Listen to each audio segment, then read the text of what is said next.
Londra'dan herkese merhaba. Bugün küresel piyasalara özel bir parantez açıyoruz. Dünyada piyasaları ve özellikle gelişmekte olan ülkeleri, Türkiye dahil olmak üzere konuşacağız. Bugün Londra stüdyomuzda Vogel'la birlikteyiz. Kendisi Marex, Küresel, Gelişen Piyasalar Strateji Başkanı. Matthew, thanks for joining our program. Thank you for having me. Welcome to London.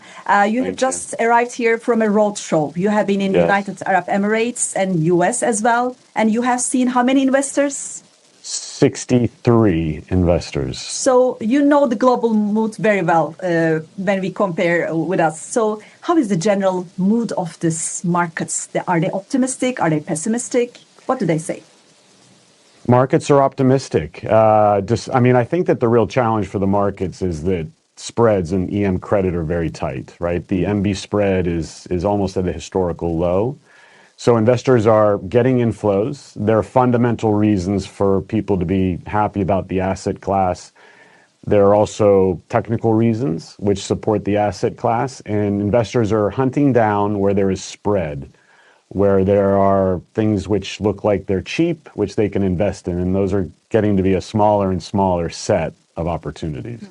So everybody's talking about this global reorder. You say that the markets are optimistic and the investors are optimistic. Do you think they are overseeing the risks right now? I think the emerging markets have shown themselves to be very resilient. I mean, we've been through 2025 with unprecedented uncertainty in core markets. So I'm very focused on, investors generally are very focused on unpredictability in core markets. And we don't need a lot of money to be diverted out of core markets into emerging markets for it to be impactful. So yes, investors are nervous about event risk, about Iran. I think that's the main point now is Iran. What it's doing to oil prices is going to have an impact on a lot of countries.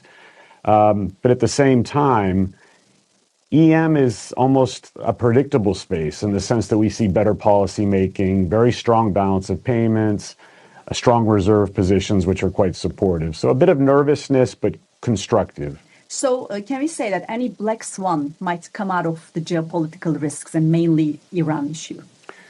I would have said, back in December, we had oil going through 60. Brent was through 60. And at that time, before the Iran situation, most people had thought that oil would continue to go down more. Now we're close to 70 for Brent. So it's that black swan you're talking about, which is really probably a military intervention in Iran. It's getting priced.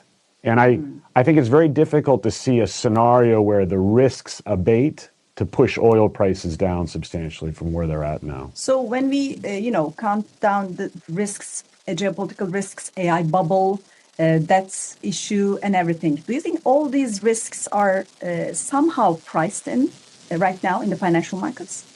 I think that the Fed will be there. I think in the event of the S&P correcting because of an AI bubble popping, I think that's something we should think about. I also think that, again, if you go back 10 years ago, if you saw these sorts of movements in oil prices, you would see much more fragile emerging market reactions. But we have EM economies which are much bigger, much more diversified, and able to absorb shocks. So I think on that's why the market is where it's at today.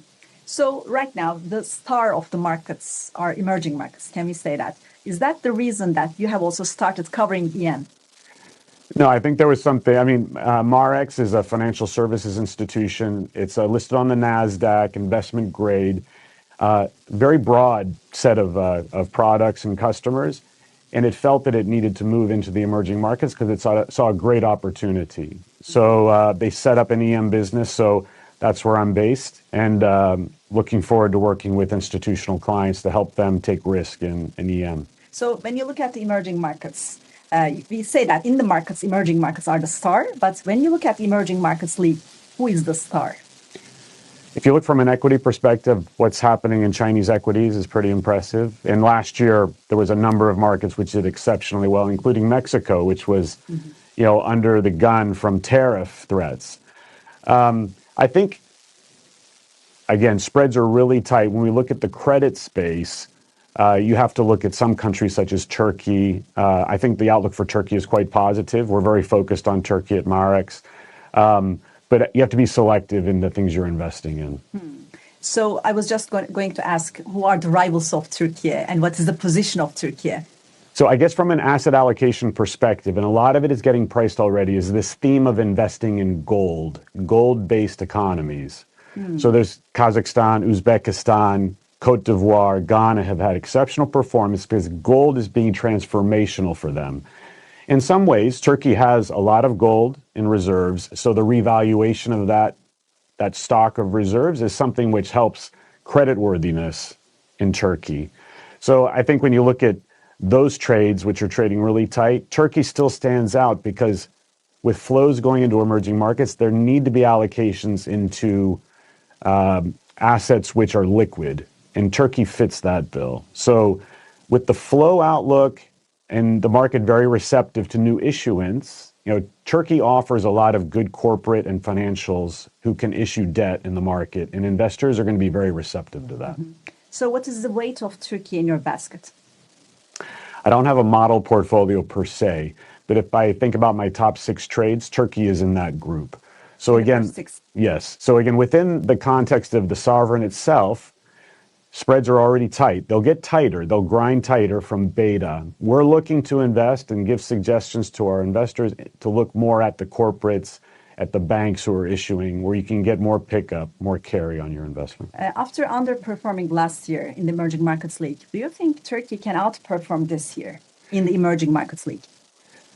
Absolutely. Again, I think that it's been one where there hasn't been a lot of risk-taking put on. So, for example, for carry trades, it didn't get a lot of inflows. I think it's one where now, especially with the central bank seeing a stronger balance of payments, a bit better outlook for growth, and inflation very high, that they're going to be, I think the central bank has made an important statement today. Yeah, the inflation with report. the inflation report. So I think for me, their tone is much more hawkish, and that's going to reinforce new inflows we're expecting to see into the carry trade in Turkey. So you found central bank hawkish in the inflation report? They didn't move the interim target, 16. and they said that inflation is problematic today. So they're revising up their projection, but not their target. So that means they have to act more hawkishly. Now, if they would have revised up the interim target, then that would have been dovish. So I go back to December, after the November inflation print, the central bank talked too much, in my opinion, about food price inflation. And that still is persisting as a problem. But it has to focus on core. And core is still problematic. So we still have the exchange rate as an anchor, but they need to do more on rates. And they need to do more on credit controls, which they are doing. So what do you mean by saying that they need to do more on rates? Expect fewer rate cuts. Do you think they might pass on in March and do nothing? I thought they would do a smaller than expected cut, but based on the comments today, and I know there's some different opinions in the market, I think there's a possibility or a probability there will be a hold in March. So in terms of foreign investor perspective, what do they ask you about Turkey? What do you see as the risk in Turkey, and what do you see as the opportunity in Turkey? So they've delivered a pretty good budget for 2026. So reserves are higher, the gold revaluation, these things work for investing in Turkey increasingly. The main question we're getting is about potential spillover from Iran and how President Erdogan manages the geopolitical situation. And I really do believe that between the president and the finance minister, investors see two very capable people to handle this challenging landscape. So a lot of people talk about how it helps that President Erdogan is on good terms with President Trump. Certainly it does, but he's also on good terms with President Putin. So that means that energy supplies will remain, good. Obviously, if gas supplies to Europe are less from the Russians, that gives him leverage to get cheaper prices for gas from Russia. Turkey's improving its relationships with Saudi Arabia. They're working together in Syria. I think that he really is the right sort of politician for this time in this region. So everybody is talking about this geopolitical importance of Turkey as a bridge country and how Turkey benefits from this global reorder. So do you think this geopolitics can compensate for the economic challenges in Turkey? I think that a war in Iran is going to drive oil prices higher. So that will be an effect. But we also have to remember that the Turkish balance of payments has improved dramatically over the last few years. So there is, I think, a buffer. So Turkey can tolerate higher oil prices. I think that in the case of Turkey, we have a country which is, one other thing which I think people don't focus on, manufacturing exports. So European companies that it would compete with have very, very high energy costs because the natural gas prices into Europe are much higher. Turkey doesn't have that problem. So on a competitiveness basis, there's a lot of focus on the dollar lira rate. But for Turkey exporting into the Eurozone, they're very competitive still. And I think that does show up in the data. So in terms of commodities, and especially gold and silver, what do you expect? Shall we expect more volatility in the coming future? Which levels do you think in gold, for example, we can see? I don't have a call on gold, but I understand I think I have a good understanding of what's driving it. And there could be upside. What's most important for me is that I don't see downside in gold. So when I talked about those gold trades, the countries which have heavy components of gold in their exports, I don't see a lot of retracing risk in gold. So when we talked initially about geopolitics and this world of reordering, gold reflects this unpredictability more than anything else. And the unpredictability doesn't go away soon. We still see central bank buying of gold. Central banks are not so keen to shift out of dollar assets into sterling assets or yen assets or euro assets. And gold is simply seen to be the safest thing to put money into. What about euro and dollar as well? Because euro is also very important in terms of Turkey's exports. Do you think euro can preserve its value? And do you think there are more risks, there are more challenges to the throne of dollar? In those investor meetings I had, everyone is bearish dollar. And everyone is bearish on the dollar. But I'm talking to investors who are taking risk in the emerging markets. I think if you talk to G3 or G7 investors, they're going to have a much more varied view. U.S. growth is proving to be better than expected.